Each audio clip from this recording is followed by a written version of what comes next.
Have you ever noticed that adults who are experts in things tend to explain too much? I am one of those experts who historically have spent too much time explaining why to students when it doesn't actually help them take the actions they need to take in their habits and their learning. And so, as a former teacher and an academic coach now, I have become obsessed with this question. What's the least a student needs to know to take effective action? I consider this one of the most important questions an educator could ever ask themselves. And so today in our video, I'm actually going to tell 3 stories of times when educators have explained too much needlessly to students. And then we're going to talk about what can we do instead so that we can together and in our own personal teaching practices hone and hone and hone the idea of what's the least a student needs to know. Let's dig in.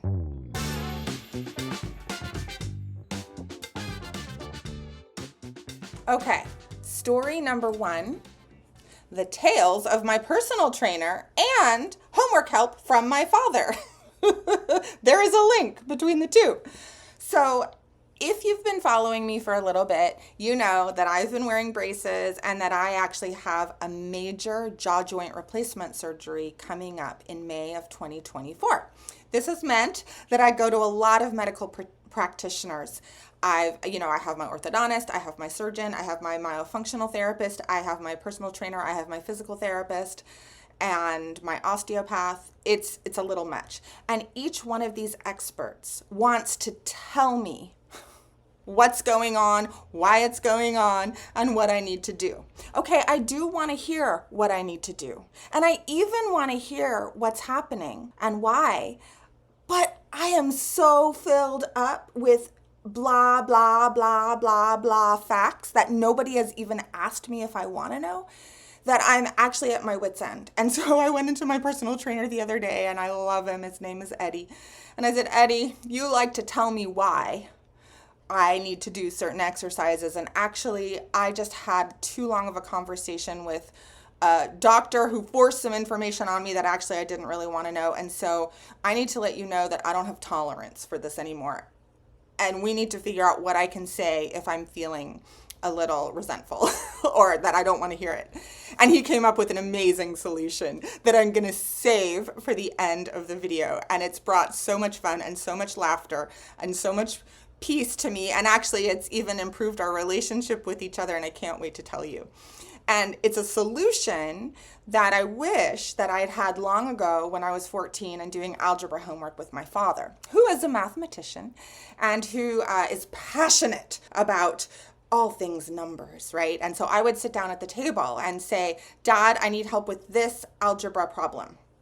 And I need to solve it in this way. I was very clear about what I needed. And I would be holding my pencil and showing Dad, pointing to places. I just don't know how I'm going wrong somewhere.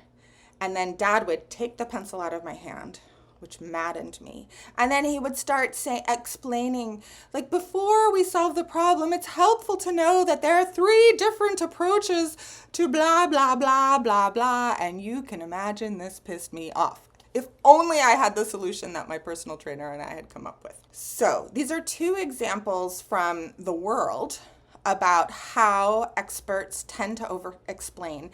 And now I want to drop in to the world of education and provide some examples as well. The next story is about the overly enthusiastic study skills coach or mentor. So many of them come to be trained by me, and there are lots of people who are starting study skills programs at their schools. This is an up-and-coming thing. I'm so grateful more and more schools are teaching habits and study skills to students. But one of the reasons they come to me is they tell me, like, oh my God, I've been learning about the science of learning, right? And neuroscience, and it's so inspiring, all the things, like it's a big book. This is, I think, one of the Bibles of the science of successful learning. But it's a lot of information in here. It's super complicated. And they try and translate this to a curriculum for their students or to their one-to-one academic coaching. and it's just too much. And their students like find it interesting, but don't seem to have effective behavior change. And one of the reasons is they're explaining too much. They're excited about all the information. And so they're sharing the information, but knowledge does not equal action. Let me say that again. I wish I had a whiteboard for that. Maybe my YouTube guy can put something up here. Knowledge does not equal action. And we need to provide opportunities for both as educators. The knowledge, only the knowledge that's needed to take the next effective action back and forth, back and forth.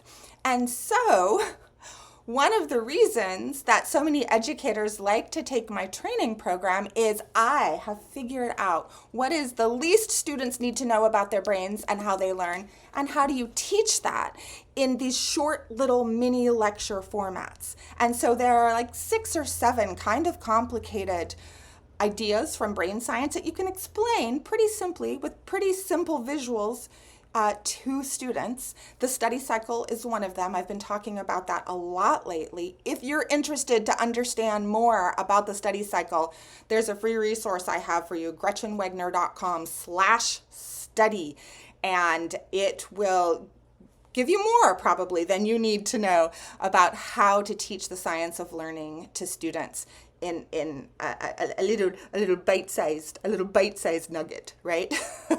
And a lot of the coaches who are trained by me and even the teachers who are trained by me tell me afterwards, that was exactly what I needed to teach, not more. They even tried teaching it in different ways, but then they were like, that even still was long. Your way, Gretchen, is the shortest. It is the least the students need to know to get into effective action in terms of their learning. So that's a story from coaching. Now, and study skills coaching. But teachers, I want to talk to you because I have had the pleasure lately of actually attending classes at a school that I'm consulting at. And prior to that, I've been an academic coach for 15 years, working with hundreds of students. That means I've seen into the classrooms of thousands of teachers, at least seen your assignments on the portal, right? And heard students talking about it. And I know that you all spend time over explaining things. And if not over explaining, over managing the learning process for students. And some of that is because we don't trust students to do that for themselves, right? And so that's what I'm passionate about. What's the least students need to know so that they can do the learning for themselves, to free up teachers to actually not have to over construct the curriculum in order to help students learn. So some signs are lectures that go on too long without action or activity. I've seen assignments, like the detailed assignment sheet that are given to students that are designed to try and make it easier for students to take action, but it's like 20 steps, and it's so many steps, and so many students can get so lost in that.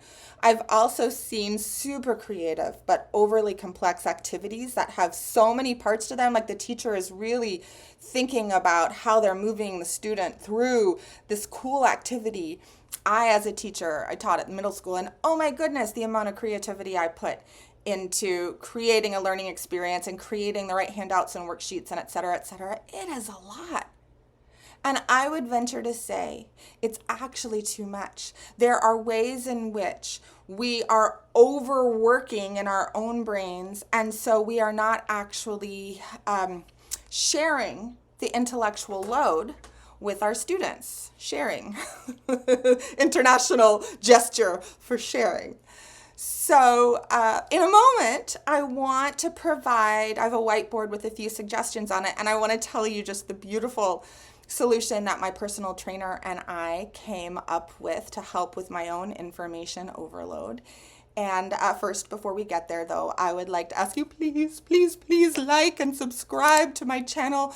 It really helps to have a comment or 2 or 3 or 100 underneath. I am working hard to be seen in the YouTube algorithm by more and more teachers so that this free content can get out to more people. And your 1 second's worth of clicking will really help in that regard. So I just thank you in advance. Okay, are you ready? So, Well, I'm not going to show you the whiteboard yet. I'm just going to tell you the solution. When I told my personal trainer that I was at overload and I just didn't think I could hear any more explanations during that session today, he said, well, why don't we create a safe word? And every time you're feeling overloaded, Gretchen, you could just say the safe word. And then he was like, what about porcupine? And he said, I think porcupine's good because don't you get bristly when there's too much explaining? And I was like, yeah, that's how I feel. He's like, great, why don't you just say porcupine then? And so later in the session, I actually had an opportunity to say porcupine, porcupine. And it was so interesting because he stopped. I love that he respected my my request, the safe word, right? That's what a safe word is for. What's funny though is he just explained it in a different way. And I had to be like, no, it's not in a different way. It's stop explaining. I don't want to hear it anymore. And you know what the truth is, actually, as I'm talking about this out loud, I hadn't planned to say this.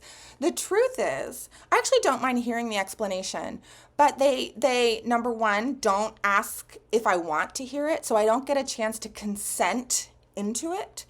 And number two, they don't stop after a little bit of time to help me practice retrieval, to ask me, what have you heard so far? Is this helpful to you? Why don't you say it back to me so I know what you understood before I continue? And so I just get overloaded and overloaded and overloaded. So notice actually that moments of retrieval practice would help me not get to the overloaded part. So now for the whiteboard. I really would love more and more educators to practice learning to ask for consent. And it's easier one-on-one than in group settings. I do have a free gift all about how to ask for consent using my anti-boring ed model that I call the consent burger. And you can find that at gretchenwegner.com/consent. It could be fun to have a safe word or have different kinds of safe words or maybe safe gestures in the classroom for like who's too full, who's heavy, feeling emotional. I don't know what the different experiences would be. I'm making this up as I'm talking, but it occurs to me that having gestures like that or being able to raise your hand with a different gesture, I don't know what any of those mean, but that could be a really useful thing to do as a teacher and collaborate with your students to create the gestures.